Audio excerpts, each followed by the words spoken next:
नमस्कार दोस्तों, स्वागत है आपका ब्लैक बोर्ड में। आज का ये इम्पॉर्टेंट वीडियो है गांधी के सभी आंदोलनों की ट्रिक से। परीक्षाओं में अक्सर ये पूछे जाते हैं और स्टूडेंट इसे छोड़ आते हैं। तो हम आज जो ट्रिक बताएंगे उससे आप मात्र 2 सेकंड के अंदर गांधी से रिलेटेड कोई भी आंदोलन अगर आता है तो आप उसे कराएंगे। ये बहुत ही ज़ोरदार ट्रिक है। तो चलिए देखते हैं। सबसे पहला स्लाइड आपके सामने है। दोस्तों, गांधी जी अफ्रीका गए। गांधी जी अफ्रीका गए कब गए? 1893 में। तो कैसे आप इसे याद कर सकते हैं? तो गांधी जी अफ्रीका गए तो आपको पता होगा कि भारत में गुजरात में गांधी जी जन्मे और यहाँ से अफ्रीका कुछ ऐसे पड़ता है। तो यानी कि समुद्र से गए। कैसे गए? तैर कर गए। तो आप अगर याद रखेंगे कि गांधी जी कैसे गए? तैर कर गए। यानी कि 93 को आप हिंदी में क्या बोलते हैं? 93। तो ये तैर के, इस तरीके से आपको याद हो जाएगा कि गांधी जी तैर के अफ्रीका गए, यानी कि 93 में गए। तो ये एक तरीके से जोरदार ट्रिक है और आप कभी नहीं भूलेंगे। दूसरा देखते हैं हम, गांधी जी का पहला सत्याग्रह। तो दोस्तों, जो गांधी जी का पहला सत्याग्रह है वो 1906 में हुआ। 6 से आप क्या तैयार कर सकते हैं? अच्छा, 6। दोस्तों, 6 को गुजराती में भी 6 यानी कि अच्छा।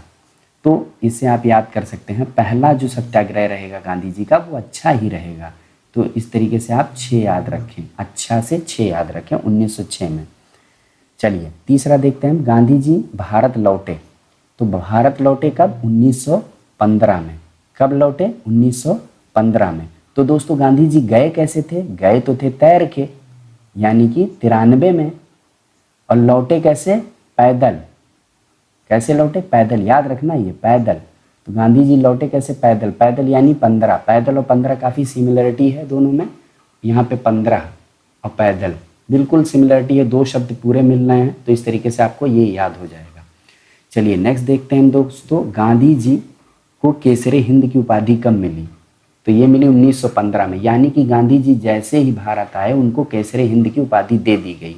तो इसमें कोई ट्रिक नहीं, इसको आपको समझना है।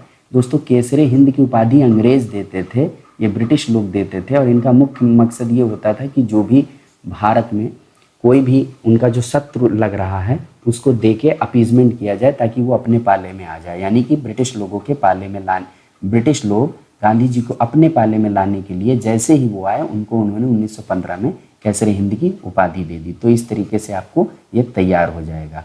चलिए नेक्स्ट स्लाइड पे चलते हैं। साबरमती आश्रम की स्थापना ये कब की हुई? ये सन 1916 में हुई। तो दोस्तों, ये भी बहुत आसान है। जैसे गांधी जी 1915 में आए, उन्होंने नदी के किनारे अपना आश्रम बना लिया क्योंकि वो आंदोलन करना चाहते थे। तो तुरंत 1 साल बाद ही उन्होंने आश्रम बना लिया 1916 में। अगला देखते हैं दोस्तों, चंपारण सत्याग्रह। तो दोस्तों, चंपारण सत्याग्रह, इसमें नाम आ रहा है सत्याग्रह। तो यहाँ से सत्याग्रह कब? 1917 में। तो 17 और सत्या बिल्कुल मिलता जुलता है। ये गांधी जी का सबसे पहला सत्याग्रह था। तो 17, अगर हम इसे 17 लिखें और सत्या, तो ये दोनों काफ़ी मिलते जुलते हैं। तो इस तरीके से दोस्तों ये भी आपका तैयार हो जाएगा कि गांधी जी का चंपारण सत्याग्रह कब हुआ? सन 1917 में। चलिए नेक्स्ट देखते हैं हम। अहमदाबाद मिल मजदूर आंदोलन, ये गांधी जी ने किया कब? 1918 में। ये आपको कैसे याद होगा? तो बहुत ही सिंपल ट्रिक है दोस्तों। अहमदाबाद मिल मजदूर आंदोलन, यानी कि मिल में जो मजदूर होते हैं उनकी उम्र कितनी होनी चाहिए? कम से कम 18 साल होनी चाहिए। उन्हीं लोगों के लिए आंदोलन किया। तो यानी कि 1918। ये भी तैयार हो गया।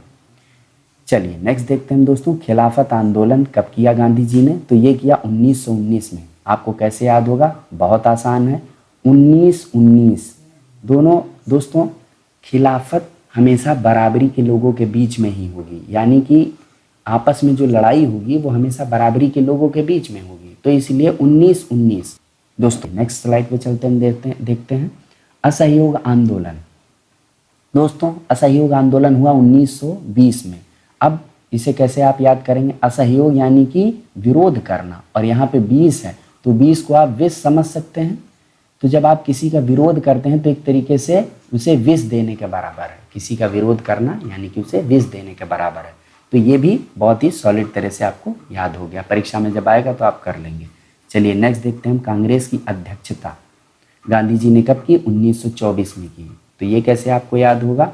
दोस्तों, गांधी जी ने जब कांग्रेस की अध्यक्षता की तो उन्हें कई समस्याओं से 2-4 होना पड़ा। 2-4 यानी कि 24। तो इस तरीके से ये ट्रिक भी आपकी जहन में बहुत अच्छे से बैठ जाएगी, जब भी आएगा तो आप कर लोगे। चलिए नेक्स्ट देखते हैं हम दांडी मार्च। दोस्तों दांडी मार्च ये कब हुआ? 1930 में हुआ। दांडी मार्च किस लिए किया गया था गांधी जी द्वारा? ये किया गया था नमक के लिए। कब किया गया? किस चीज़ के लिए? नमक के लिए। तो इसको आपको याद करने के 2 तरीके मैं आपको बता देना चाहूँगा। पहला तो आप ये याद कर सकते हैं कि नमक का जो 1 kg का पैकेट होता है वो 30 रुपए का मिलता है और दांडी मार्च नमक से फेमस था। दूसरा तरीका ये है कि मार्च का जो महीना होता है वो 31 का होता है और अगर आप इसमें से 1 हटा दें तो ये 30 हो जाता है। तो 1930 में दांडी मार्च किया था गांधी जी ने। इस तरह से आपको ये तैयार हो गया। इसकी 2 ट्रिक हैं, आपको जो सुविधाजनक लगे आप वो देखें। सविनय अवज्ञा आंदोलन नेक्स्ट है और ये हुआ था 1930 में। अवज्ञा आंदोलन, तो दोस्तों इसको याद करने का तरीका बेहद आसान है। दांडी मार्च के साथ हम इसे जोड़ देंगे क्योंकि जब महात्मा जी ने दांडी मार्च किया तो अंग्रेज उनसे विनय करने लगे। विनय करके उन्होंने रोका। तो ये कब रोकेंगे? 1930 में ही। इस तरीके से दोस्तों ये तैयार हुआ। चलिए नेक्स्ट हम देखते हैं गांधी इरविन समझौता। ये कब हुआ? 1931 में। और इसको याद करने का बहुत ही आसान तरीका है दोस्तों। गांधी और इरविन यानी कि 2 व्यक्तियों की बात हो रही है तो इनके बीच में समझौता क्यों होगा? ताकि एकता आ सके इनके बीच में। इनके बीच में एकता आ सके। एकता यानी 31 दोनों में काफ़ी हद तक सिमिलरिटी है 31। तो इस तरीके से आपको ये तैयार हो जाएगा। चलिए नेक्स्ट देखते हैं द्वितीय गोलमेज सम्मेलन। ये कब हुआ? 1931 में। तो दोस्तों गोलमेज सम्मेलन, जाहिर सी बात है सम्मेलन जब होगा किसी गोलमेज पे तो ये किस लिए होगा? इनके बीच में भी एकता लाने के लिए ही होगा। क्या होगा? एकता लाने के लिए। तो यहाँ पर भी ये 31 ही होगा। आप इस तरीके से याद कर लेंगे। चलिए नेक्स्ट देखते हैं पूना समझौता।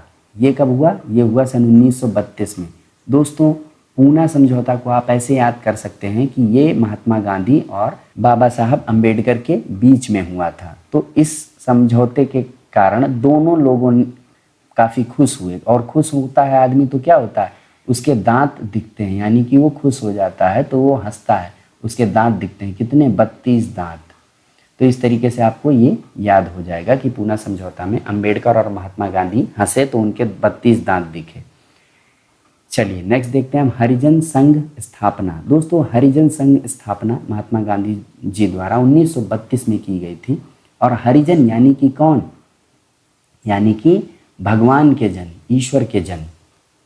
तो ये 1932, इसे हम कैसे जोड़ेंगे? दोस्तों जो हरि के जन होते हैं वो हमेशा खुश रहते हैं, हमेशा प्रसन्न रहते हैं। और जो प्रसन्न रहेगा उसका क्या होगा? उसके दांत दिखेंगे, 32 दांत। तो इस तरीके से ये भी आपका तैयार हो गया। चलिए ये लास्ट है कि भारत छोड़ो आंदोलन। ये कब हुआ? सन 1942 में। और इसको कैसे हम याद करेंगे? दोस्तों 42 को आप याद कर सकते हैं बया से, बयां करना।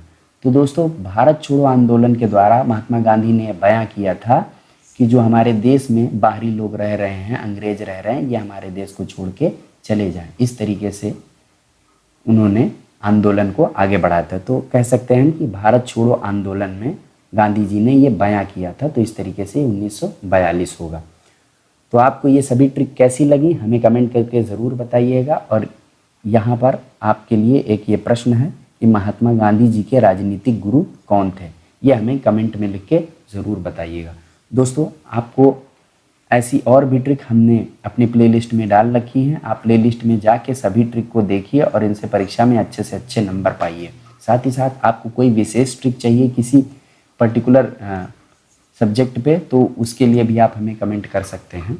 अगर आप हमारे चैनल पर नए हैं तो सब्सक्राइब ज़रूर करिएगा, वीडियो को लाइक करिएगा, ज़्यादा से ज़्यादा शेयर करिए। आज के लिए बस इतना ही, धन्यवाद।